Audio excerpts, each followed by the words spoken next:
नमस्कार दर्शक बंधु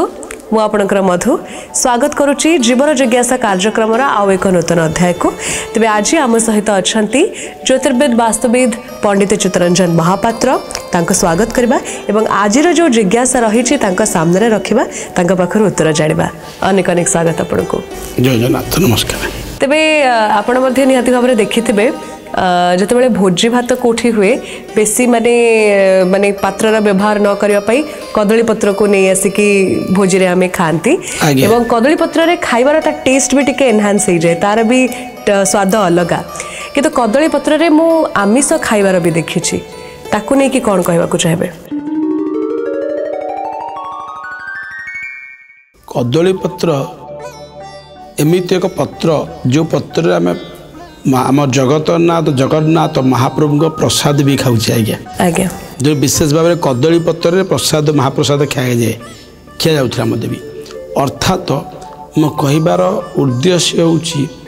कदली पत्र एमिक एक पत्र जोटा कि कदली गछर महात्म्य आम कार्यक्रम से पूर्व आलोचना करे कार्यक्रम माध्यम कदली गछर स्वयं बृहस्पति महाग्रह वास करती पत्र बृहस्पति पत्र बोले आम कह रखा बृहस्पति से कृपा भी रही आउ जानी साइंस वैज्ञानिक चिंताधारा मेडिकल साइंस आम देखा देच कदली पत्र भरपूर परिमाण आंटी ऑक्सीडेंट रही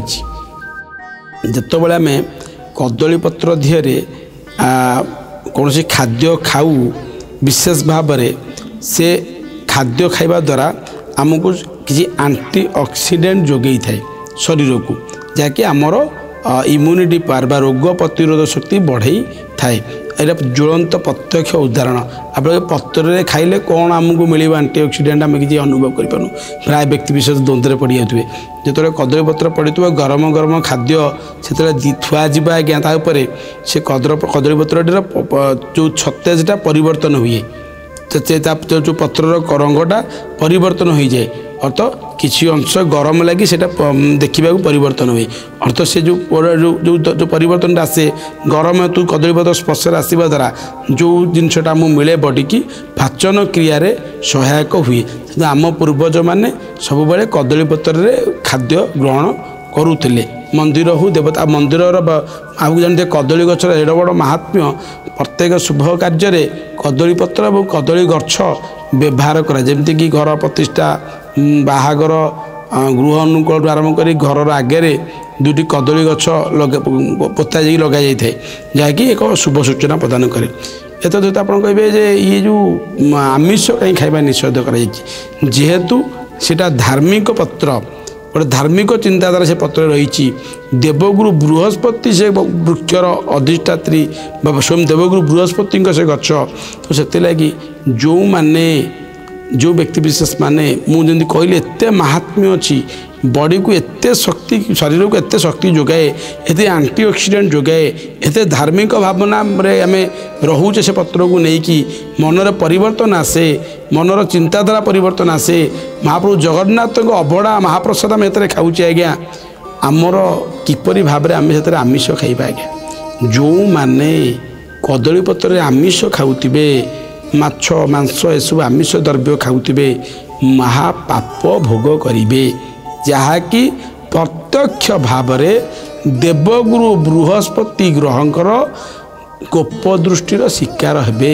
जानिते बृहस्पति ग्रह अर्थ कर्म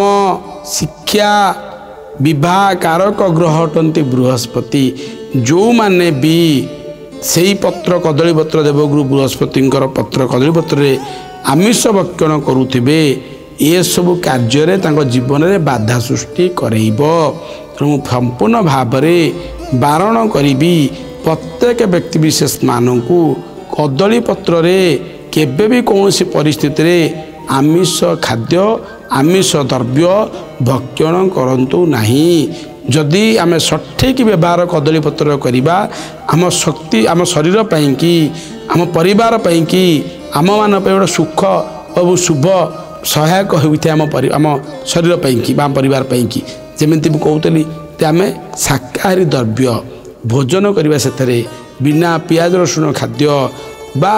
महाप्रसाद हो मंदिर खाद्य हो सेवन करवा आम शरीर में से कदली पत्र खाइबा द्वारा पाचन शक्तिर वृद्धि करेब एवं एत सहित आम शरीर को रोग प्रतिरोधक शक्तिर वृद्धि करेब सुस्थ चिंताधारा आसब ये शुभ फल आम पाइबा जदि आम माछ मांस से कदली पत्र खाइबा महापाप भोग करवा देवगुरु बृहस्पति को कोपरे आसवा बृहस्पति ग्रह लगी जो सब खराब कार्य सब करेब घरे आप मैंने भोग कर से विषय में कही रखी समस्त बारण करी ओडिशार प्रत्येक दर्शक बंधु मान बारण करी केबे भी कदली पत्र आमिष भक्षण करंतु नहीं।